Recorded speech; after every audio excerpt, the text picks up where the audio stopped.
Kamusta mga kapark? Kalmado muna tayo. Marami lang din tao dito. So, we'll be introducing a lot of species here. So, I've been expecting na maraming mapapakita pa yung museum na to. For expectations ko, mga gawa ni Jose Rizal nung nag-aaral pa siya dito sa museum. Anyways, mga nandito, mga mukhang hayop na retarded naman nakilala ko sa campus ko. Magkakamukha din sila. Ito yung mga extinct nga pala na animals.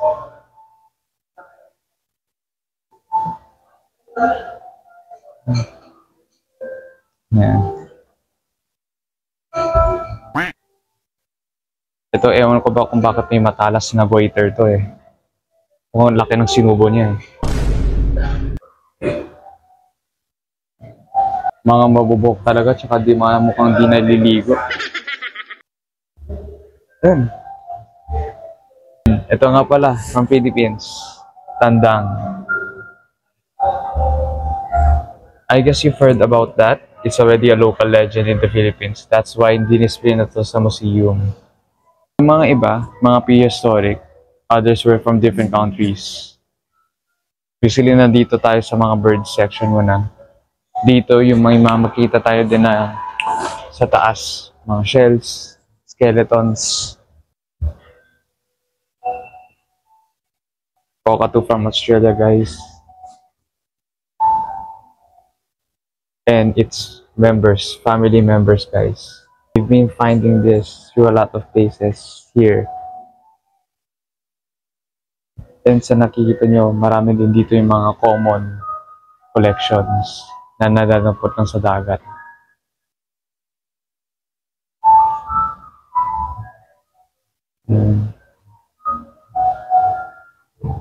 Ang gusto ko din makita na collection dito sa mga snails is yung cone snail.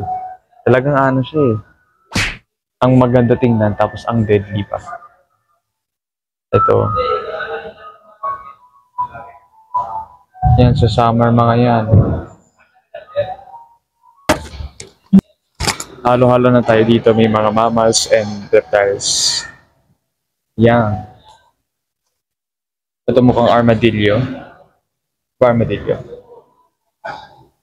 So guys, don't get me wrong.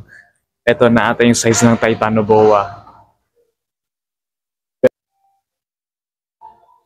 Sa ngayon, Komodo dragon pala yung pinakamalaki sa atin. Pero mas malaki pa tong ahas na to.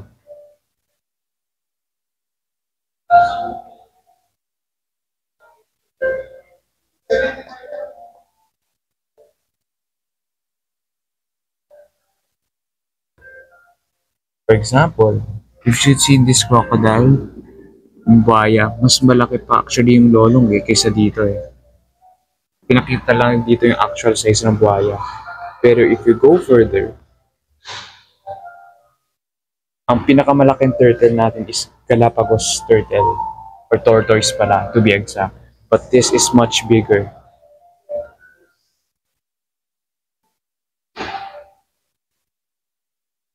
Ito sea turtle. Actually, normal size to ng sea turtles.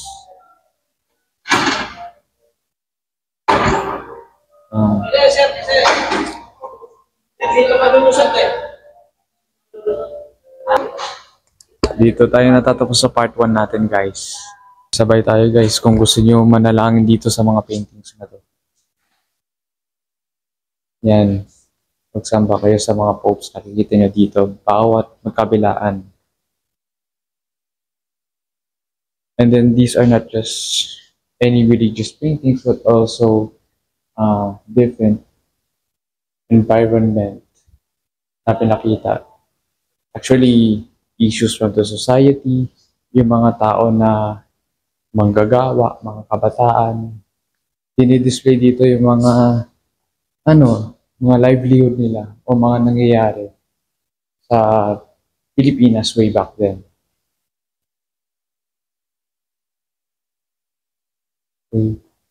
Eventually, halo-halo. Kadalasan yung mga old paintings is not as abstract as nowadays. Kung ano yung nakikita ng mga tao. Fernando Ano Solo ba to? Ay hindi. Hindi ko kilala yung artist pero sige. Ang laki, diba? Ang laki, diba guys? Ito na yung pinakamalaki na nandito. Totoo yan yung nagawa. 1912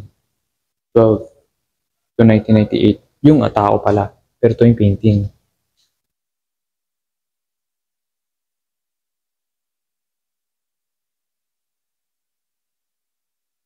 And if you reach, ito. Ito yung mga hindi ko, ito. Ito mga hindi ko kilala pero kilala ko to. Nasa, ano to, ni Jose Rizal. Nasa novel na to. Actually, talang buhay pala niya. Benaventura. Yun guys. And if you reach till the end, you will see the price of what you wanted, guys. Pag ito, yun, success.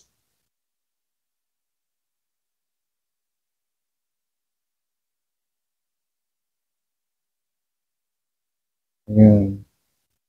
He's a fresco and decorative artist. Okay. Dinedecorate niya. Dapat dinedecorate niya yung mga babae na may suot, hindi yung ganito. Paano naging decorative artist walang suot? Nude. Anyways, kadalasan sa mga sculpture, no, ang detail ng mga gawa nila. Makikita mo yung kapogian nila. You know?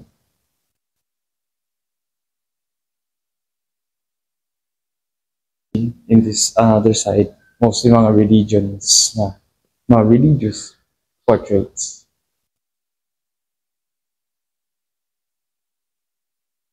Lahat, feeling ko, nakikita ko yung mga Book of Revelation, things like that.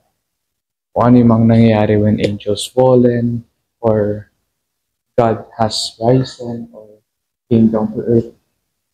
Yung kanina nakikita natin na pictures. And this one is also a single portrait of one of those religious saints that we know. Okay na. This is already the end. Ito nga pala, ang last section natin. Magkabilaan din siya. Pero dito palang marami tayong makita. Ito nga pala, ginagamit sa tawag ng tanghalan, oh. Talaga. Strike the gong once and let your presence be... Ay, joke lang po. Tahimik ako dito tapos strike daw. Huwag niyo po sundin. Pero kayong mga Pinoy, kung mga tanga pala kayo, edi papagayahin nyo yan, ah.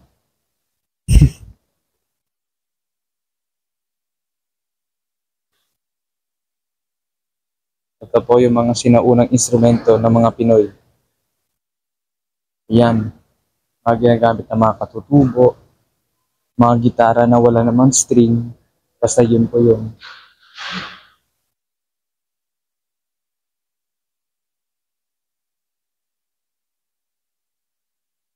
this accessories is legit. One of the biggest flex. Ito yung mga ngipin ng mga mga pinatay nila eh.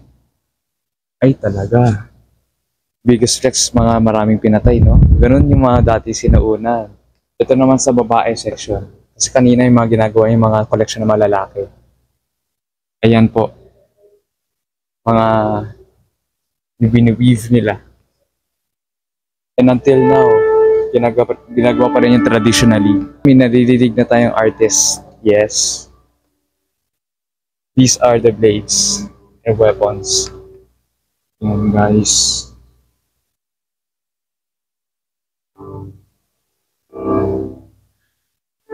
Dapat ilagay nila to ng pantakip. Kitang-kita, oh. Eh di bale pang lalaki naman to.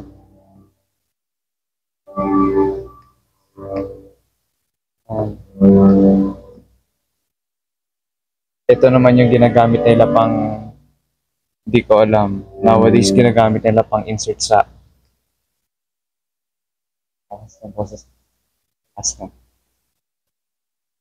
dapat i-shoot mo yung yung bloopers ko yung ganyan. Oh shit! Oh shit! Ito nga pala, yung mga actually, instrument din to eh. Ginagamit din to pang or ginagamit to pang luto. Ito siya, mangkok niya. Jar.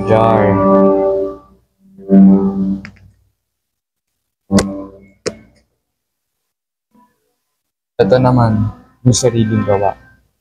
Those are just hand-picked materials na talagang ang tawag dun, parang sinastone nila. Pero ito, handmade to for sure. Pots. These are pots, guys. Ito nga pala guys, mga potteries natin. Ito naman, talagang mga Filipinos, when they make pots, they use their hands. Filipinos and women also are good at hands, you know, saying like, yeah, they dig deep.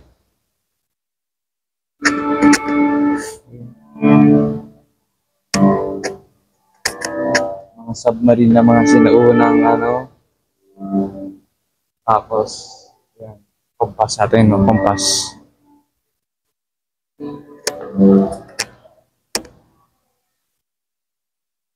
Uy, may porcelain money tayo na China, guys.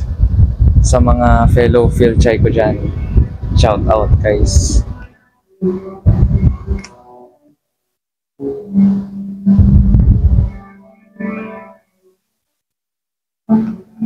Basically, these are all Asian.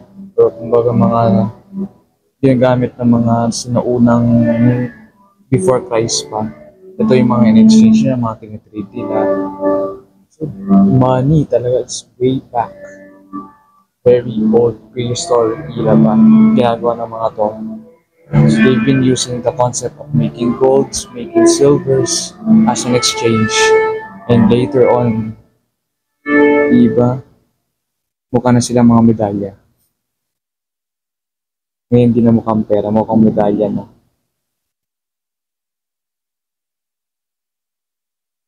Parang mga pins na pwede ilagay sa shirt ng mga commander of mga ganun.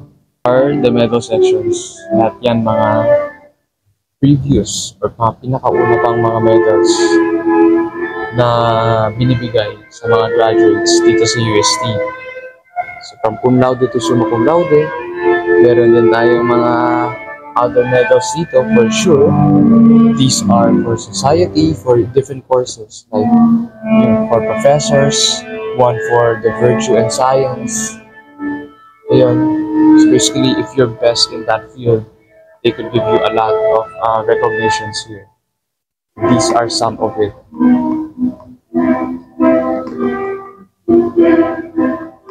Yan guys. Puro mga bronze actually.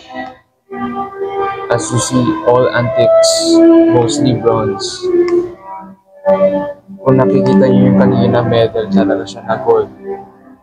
Mostly here, puro mga bronze.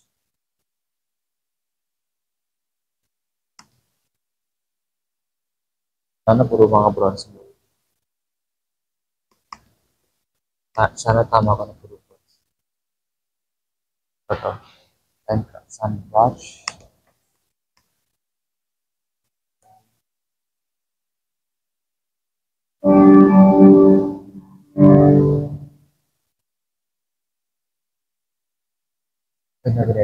Isa sa mga collection ko natin guys, dito nyo talaga makita na way back 16th century, 17th century, these are real bronze, silver. Kadalasan, dito yung mga antiques na to are real gold, silver, even bronze, mostly bronze. But nowadays, ano na yung mga nare-receive na mga medals ngayon? Wala. Ang mga kinukuha madalas is copper, aluminums. Ganun lang.